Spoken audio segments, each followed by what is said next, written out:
లేనిపోని కాంట్రవర్షియల్ వస్తుంది. ఇందాక మన సోషల్ మీడియాలో వచ్చిన ఇదే 2 days ముందు నాకు ఒక విషయంలో ఒక స్టిల్ కెమెరామెన్, మాకు తెలిసిన మా పీరియడ్లో ఉన్న స్టిల్ కెమెరామెన్ ఎవరో ఫేస్బుక్లో రాశారట. తప్పు వాడిదా నాదా తెలియదు. మామూలుగా ఉన్న లైఫ్లో ఉన్నది కొన్ని విషయాలు చెప్పాం.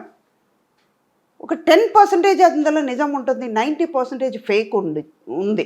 మీరు రాసేది ఫేక్గా రాశారు, ఫేక్గా చెప్పారు మీ గురించి, నా గురించి. సుధా అడుగు తింటుంది, ఆస్తిపాస్తులు పోగొట్టుకుంది, ఇప్పుడు పరిస్థితి చాలా వర్స్ట్గా ఉందని. దారుణమైన పరిస్థితుల్లో సుధమ్మ, అంతేనా? అవును. నేను పోగొట్టుకుంటే పెయిన్ ఎవరికి? మీకే కదా, నాకే కదా. నువ్వేమైనా పెడుతున్నావా? తప్పుగా అనుకోవద్దు. ఇది is not I'm not going to make a controversial. ఎందుకు చెప్తున్నానంటే ఇది ఓపెన్ అప్ అవ్వాలి,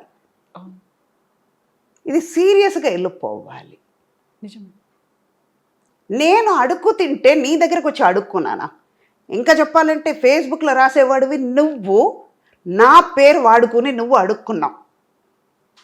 నేను రిప్లై ఇలాగే ఇచ్చాను, ఇది సుధా, ఇదంతా రాకూడదని నేను అవాయిడ్ చేస్తున్నాను. అరే నువ్వు నా పేరు మీద చెప్పుకుని సుధా అడుక్కు తింటుందని, పరిస్థితి బాగాలేదని నా పేరు చెప్పి నువ్వు రాసుకున్నావు. Instead of writing about Sudha, why don't you write something?